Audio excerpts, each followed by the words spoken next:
Let's get serious. Habaki! What is going on, everybody? NestleVerXWX here, and welcome to my review of Destiny 2 at vanilla launch. I wanted to go ahead and make a video on this because I feel like I need to review these things, how I feel about Destiny 2, because, you know, it's one of my primary games now that I play, if not the primary game that I play is Destiny. And I wanted to give my review on it overall after, you know, the raids come out, pretty much every main thing's come out. Faction rallies haven't started yet, but I don't expect that to add too much content to the game. Besides just a little minor event. Iron Banner hasn't come out, but I'm not even gonna play that because it's PvP. So I just kind of wanted to give my overall thoughts on how I feel Destiny 2 did and my overall review on it. So basically, if you haven't already seen my Let's Play on it, I will link that down in the description below. But the story campaign was better than Destiny 1, which isn't really saying that much because comparing something to mediocrity is not something useful. I mean, you're comparing Destiny 2 to one of the worst stories of all time. You know, one of the best lores of all time that wasn't in the game, but comparing it to vanilla Destiny, it's better. It's better. You know, the cutscenes are good. The storytelling was pretty good. I enjoyed the story campaign for the most part. I enjoyed the adventures the first time I did them. I enjoyed the lost sectors. Those were cool. I enjoyed the patrol areas. The patrol areas were fantastic. Very well done. Very well done patrol areas. Earth in particular was spot on. Very well done. I enjoyed the new public event system. I enjoy these quality of life changes that easily could have been put in Destiny 1 as an expansion. Didn't need a whole new game, but whatever. I enjoy a lot of it. You know, the story's good. The patrol is good. The leveling up is good. I enjoy the tokens, to be fair. I like how you can just you know, if you don't get something, you can always level up your factions to try and get something that you want. You can always be working towards that. That's pretty cool. I enjoy a lot of it. The the new subclasses aren't really new. They're more kind of reskins of other things. The new Titan subclass is basically Ward of Dawn still, and they've basically taken the Vault of Glass relic and turned it into a super. That's the Titan super, is the Vault of Glass relic. It performs exactly the same. It's the same thing. The Arc Strider is the Blade Dancer. It's the same thing, except you get a bow staff instead of a knife. It's the same. It functions the same. The Dawnblade, while cool, removes self-res. I do enjoy the new Dawnblade though. I don't play with it very much because I personally prefer to play Voidwalker, but that super in particular is the only one where I feel is actually a new super. I do enjoy Dawnblade as it is. I personally don't feel like it's as useful as the other two, but you know, that's personal preference. I think it's pretty cool super. It's cool but not useful. But I can see why people would use it. In terms of other new things they added, I don't know. There's really not a lot. You know, if you enjoyed Destiny 1, you're probably gonna enjoy Destiny 2. It's Destiny 1.5 is an accurate way to say it. You know, it could have been an expansion. It could have been a $30 expansion. I'm really trying to think of other positives here, but I really can't. Like, the patrols are nice, the story's nice, the progression's nice. That's about it. That's about all the positives I got for you. There's not really that much either that I don't really care about. But there's a lot of negatives about this game, and that is very telling about the future of what this game holds. A lot of what I said in my Destiny 2 beta video, which you haven't seen, I'll link down in the description, has come to fruition in full force in this video as well. And in this game, the full game. The subclass trees are so mind-numbingly useless. So useless that why even bother to have them in the game at all, right? In Destiny 1, right, you can customize your subclasses however you want.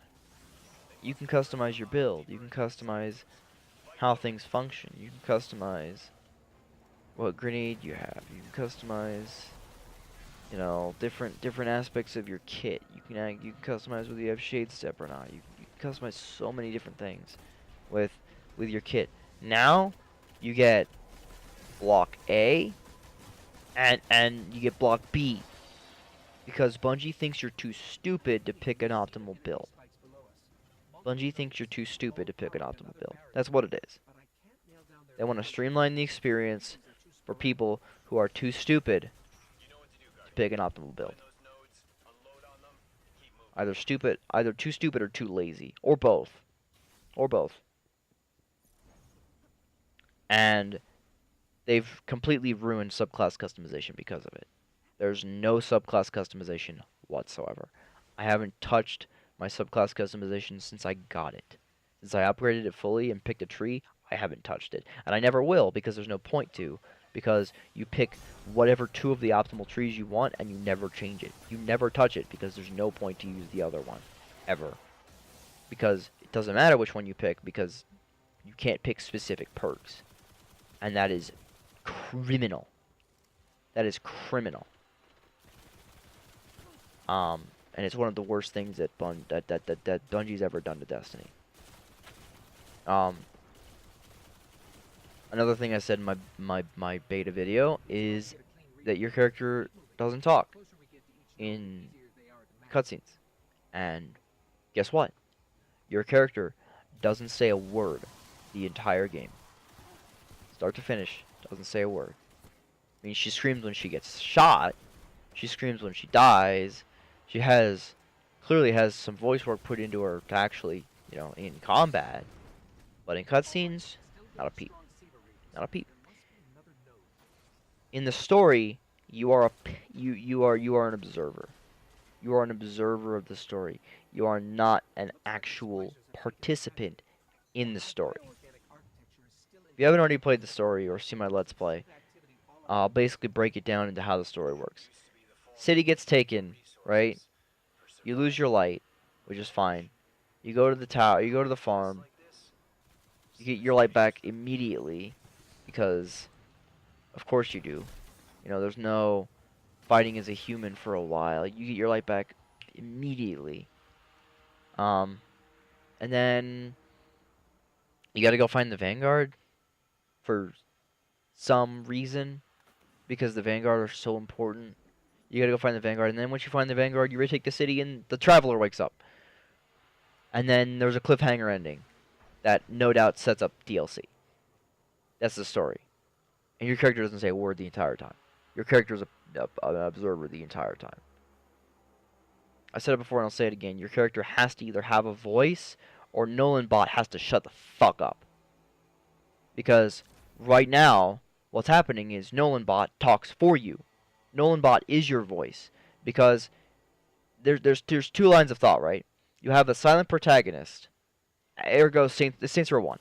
Saints Row 1 is a perfect example of this. Saints Row 1, right? Your character doesn't say a word, but it's done in such a way where it makes sense and it fits, right? Because in Saints Row 1, by the way, if you haven't seen my Saints Row 1, let's not like that. Saints Row 1 is done so well where your character is talked at and given enough dialogue, and other characters talk to each other. I'm thinking of a cutscene where we've got, you know, Dex and Johnny Gat and you and Dex and Johnny Gat are talking to each other, and you're kind of sitting there like, giving hand gestures, but not actually saying stuff. Like you want to say something, but you don't, right? And Dex and Johnny Gat are talking to you, and they're like, it's kind of a conversation.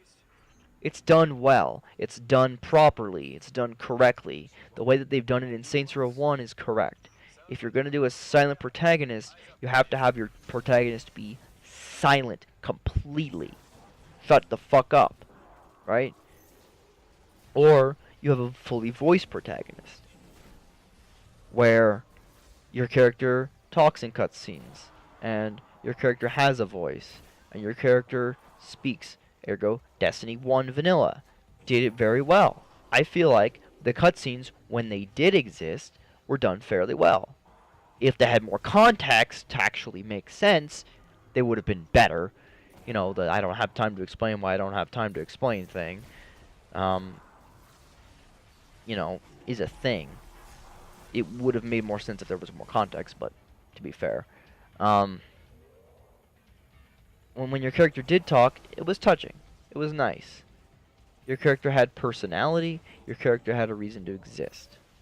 Now, your character is a zombified husk walking around doing chores for the Vanguard while Ghost talks at people for you because you can't do it yourself. They even make a joke about it in the game. Hey, I believe it's when you're on Nessus, Cade's like, say something, fucking say something, and your character's like, I just can't, and Ghost talks for you when you're about to talk. Your character has to have a voice in this game. It has to have a voice. You have to voice the character. If you don't voice the character, make Nolan Bot shut the fuck up.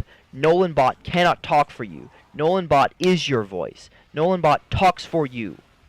The reason why people enjoy a silent protagonist is because they want to have their headcanon, and they want to be able to inject their voice onto the character, which is totally fine. But you cannot have Nolan Bot talk for you, because Nolan Bot is your voice now. The minute you make Nolan Bot talk, Nolan Bot is your voice now. You cannot have a silent protagonist and have Ghost talk. It doesn't work that way. You can't have that. You cannot do that.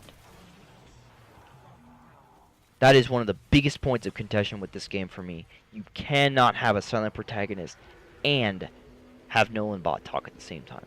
You've got to pick one or the other.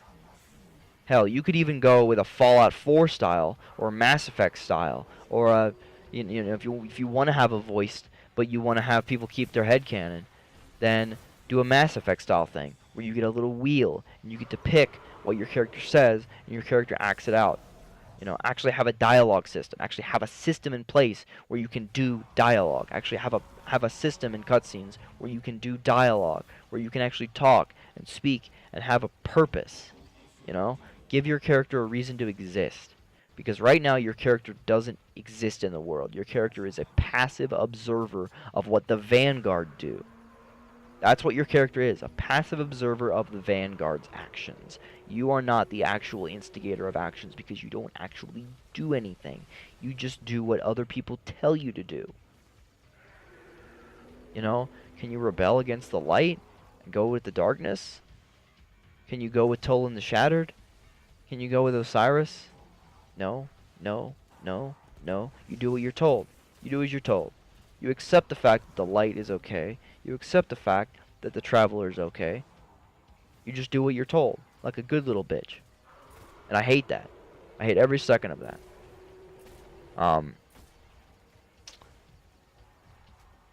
But yeah, that's one of my biggest points of contention. Right there. My second biggest point of contention is the removal of the special weapon, how it affects the raid. If you haven't already seen my raid review, I will link that down in the description as well. But I personally believe that the raid, the Leviathan raid is the worst raid that Bungie has ever put out in Destiny history. And the reasoning for that, I feel, is the fact that they couldn't put as many boss fights as they wanted to because of the fact that they've removed your special weapon. A lot of the fights revolve around killing ads and doing menial tasks, and in that you don't need as much heavy ammo, and you don't need as much special ammo. You don't need as much damage on a boss. Is basically what I'm saying.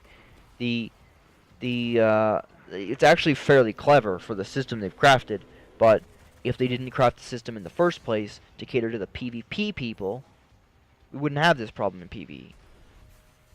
And don't worry, we'll get to PvP in a bit. Don't worry, we'll get there. The removal of the special weapon is ridiculous. You do less damage. You feel less powerful. It's neutered. It's cut. You feel weak.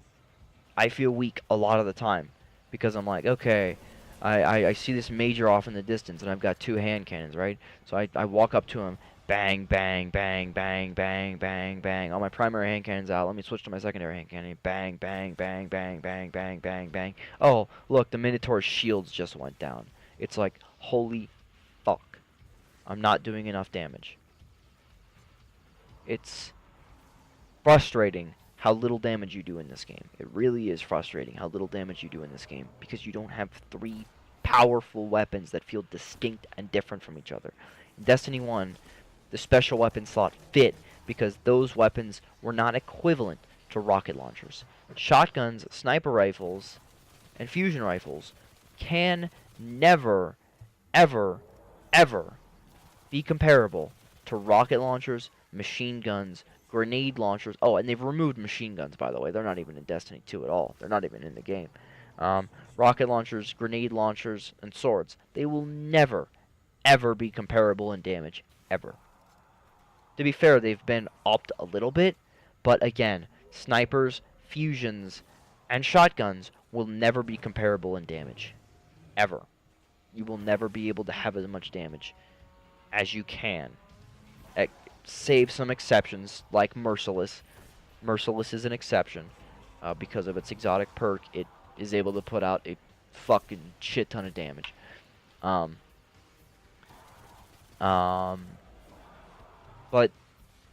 I can't think of any time besides clearing ads I've ever needed a shotgun. I've never used a sniper rifle for any kind of boss DPS whatsoever in endgame. I have barely touched grenade launchers. The only time I've ever touched a rocket launcher has been for boss damage, really. And other than that, it's like, what's the heavy slot for? What's the heavy slot for? You've neutered the heavy slot so much because PvP matters so much to you.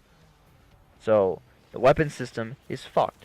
There's no diversity because you can't use anything because the power slot is so crowded with so many different types of weapons.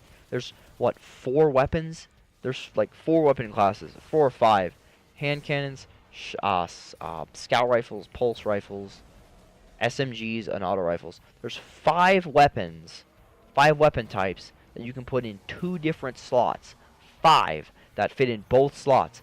And in one slot, you have shotguns, snipers, fusions, grenade launchers, rocket launchers, and I think that's it. Swords.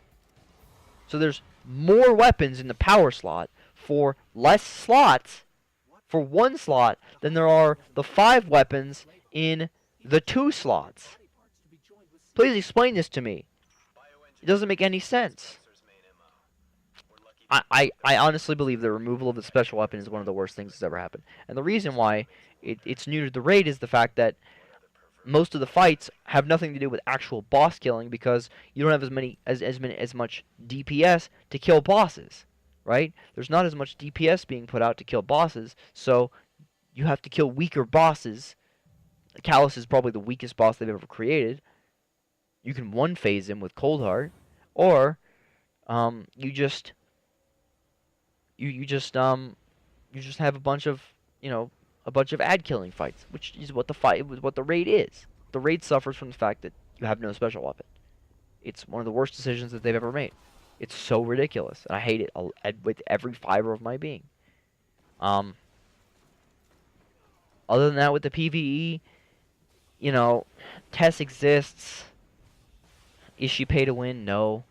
Is she annoying? Yes. Did I wish she wasn't in the game in her current form? Yes. Do I wish you could buy specific things from her all the time? Yes. I wish you could buy her entire catalog with Silver Dust all the time. But you can't, and that needs to be fixed.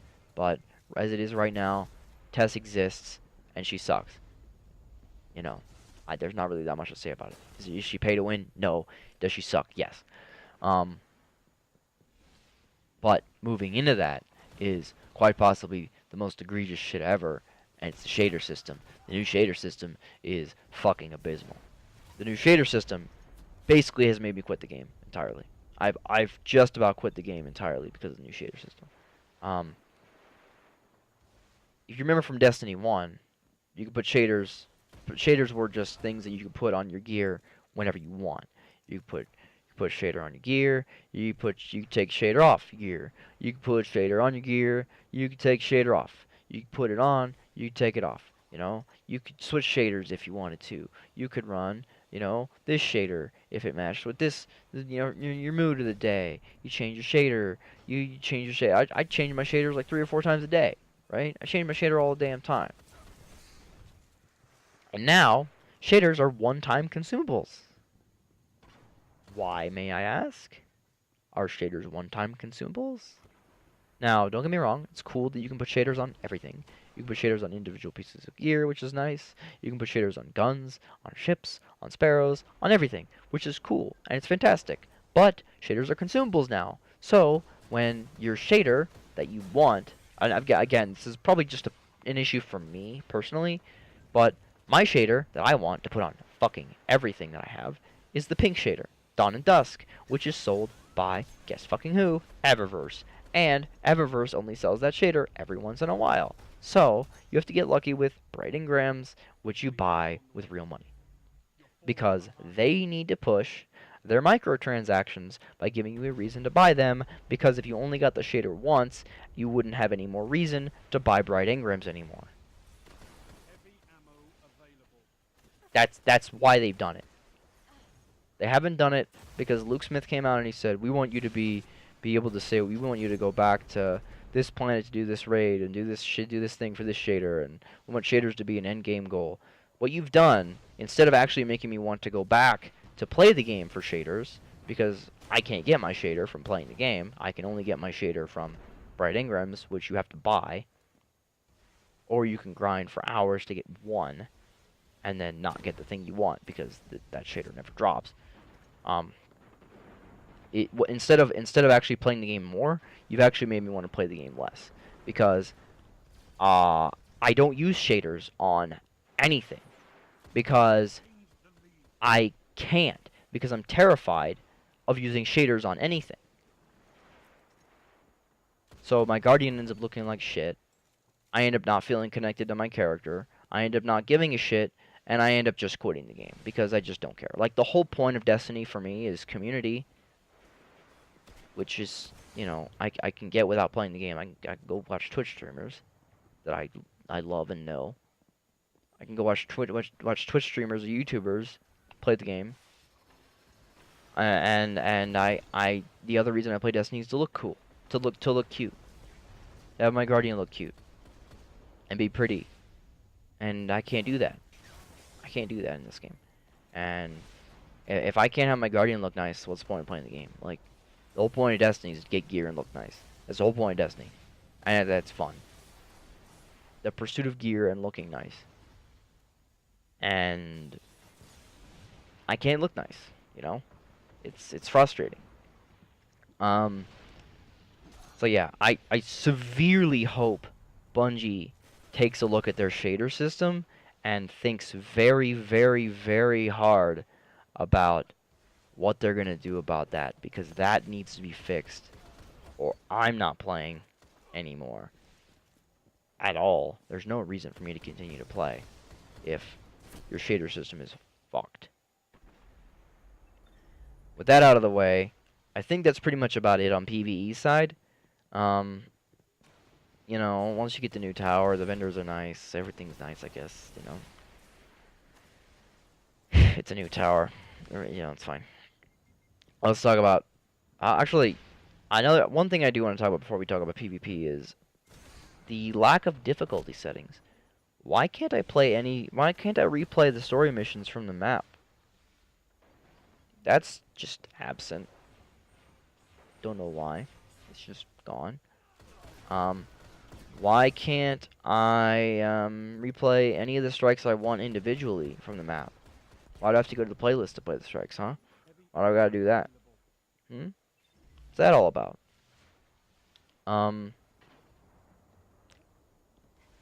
What's the point? I can't do any of that. I can't change the difficulty. I can't play a hard mode version of a story mission. You know, I can't play any individual story mission. I can't play individual strikes. What's that all about? Why can't I do that? Why can't I do that? Seems a little fucked up to me. But yeah, I think that's all I have to say on PvE. Moving into PvP, I have played a fair bit of it because the Call to Arms quest exists and gives you powerful gear, which I've played for the last 2 weeks. And I can safely say that Destiny 2's PvP is actually somehow worse than Destiny 1's PvP. I don't know how you could take the worst PvP experience of all time and make it shittier, but you found a way to do it. Every single game mode is 4 versus 4, which is stupid and plays super slow. And you don't even get to pick what game mode you play. They went with the Overwatch route, which works in Overwatch because the game is a team-focused shooter and actually has different varying game modes that you can play. But in this game, you have quick play and you have competitive, right? They're trying to separate out the people that want to play quick play, right? They play for a less competitive experience. The people that play competitive play for a more competitive experience. What you've done is you've basically made it into which game mode do you want to play? Because the people that play quick play get to play Supremacy, they get to play Domination, they get to play TDM, right? So if you want to play Supremacy, Domination, or TDM, whether you're quick play or competitive, doesn't matter. You're going to play quick play. If you want to play, if you're competitively minded and you want to play, if you want to play Supremacy competitively, you have to play quick play. So you go into quick play and you shit on the other team because you're competitively minded, right? You don't actually get to play. You don't actually get to pick your game mode. You just get to pick quick play or competitive. So if you never want to play Supremacy, too bad. You get to play Supremacy because you pick quick play. You want to play competitive, you get to play basically Search and Destroy or Elimination, which is one of the worst game modes ever created for a PvP mode and could last for actually half an hour. I've actually had elimination matches that have lasted for a half an hour. Though I think it's called Elimination. It's where you have a certain amount of lives and you have to deplete your enemy's lives. I don't even remember what the game mode's called. It's so stupid. The PvP is so stupid, and there's no ranking system. There's no leaderboards. There's no actual end game score screen that actually makes you feel like you've done something. It's frustrating. Like, you've neutered PvE with your special weapon changes. For PvP, you've neutered our guns for PvP's sake, and your PvP is trash. The 4v4 formula sucks. The 4v4 formula is stupid. I honestly don't think I can say this with full confidence. I do not think I've ever played a game of PvP in Destiny 2 where I've actually gone to score limit. I don't think it's ever happened. I think every single game, I actually think every single game I've ever played has gone to time limit every time. Every single game I've played has gone to time limit because there's not enough kills going on to warrant 100 kills on each team. It's 100 kills in TDM in 6 minutes. 4 people have to get 100 kills in 6 minutes in order to win the game on score. That doesn't happen. That just fundamentally, physically doesn't happen. It doesn't ever happen. It's boring, it's repetitive, it's monotonous, and it sucks. Destiny 2's PvP sucks. The 4 versus 4 formula sucks. Everything about it sucks. you putting two primaries together you putting two primaries together as their primary and secondary have broken the game.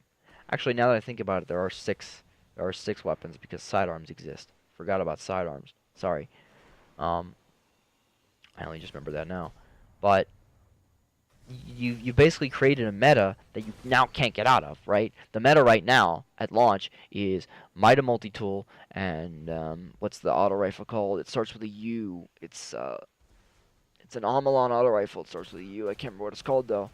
But that's basically what everybody is using because everybody can use the Mida for long-range team shotting because the 4 versus 4 formula lends itself to team shotting, and if people jump on you, swap to an auto rifle and melt the guy at close range. That's the entire meta right now. You can't nerf the Mida because then any scout rifle will take its place. You can't nerf the auto rifles because then the SMGs will take its place. Why even have these guns in the game if they don't do anything? It's a whole fucking mess you've created. And don't even get me started on Trials of the Nine. Don't even get me started on Trials of the Nine. Trials of the Nine is one of the worst things that's ever been created. It's just as bad as Destiny 1's PvP, of Destiny 1's Trials. Hyper competitive, sweaty ass shit that doesn't work and is bugged at the beginning because the second week they have a game mode and a map that people are able to fucking glitch out of. So they gotta change it back to what it was before because they can't fucking make a map that isn't fucking bugged half the time. Well, how is this a thing? You know, and factor in the fact that we're still running at 30 FPS on consoles. No dedicated servers, no private matches. Those are just gone for no reason. No private matches, no ranking system. Why even have this PvP in the game at all? Especially when you're gonna neuter PvE for the sake of PvP. It's frustrating. It's very frustrating, but man, I think that's everything though. I think I've covered everything that I wanted to cover. I do want to give this game a score out of 10. At launch,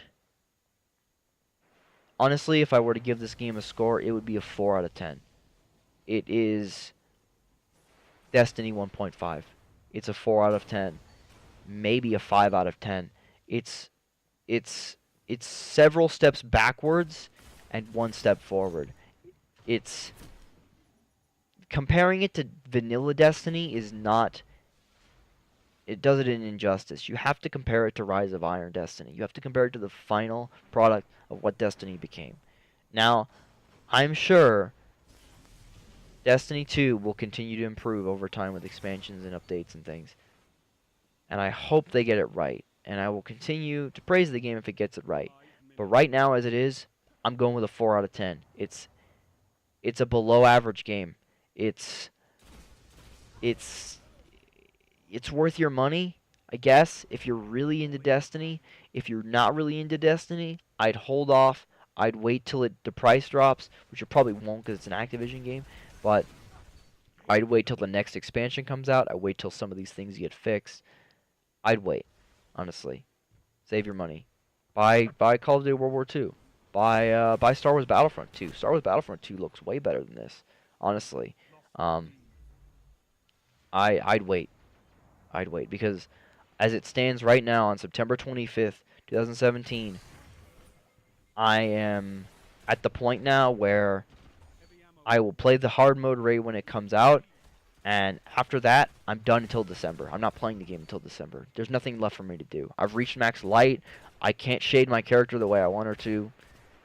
There's no point to play the game until December. So, hopefully they make some fixes between now and December that really improve the gaming experience. But until then, I'm pretty much done. So, I'm pretty much done with this video too. So, I'm going to go ahead and end the video there. Thank you all for watching. Hope you all enjoyed. Please be sure to leave a like and subscribe if you did. And I'll see you guys later. Bye-bye.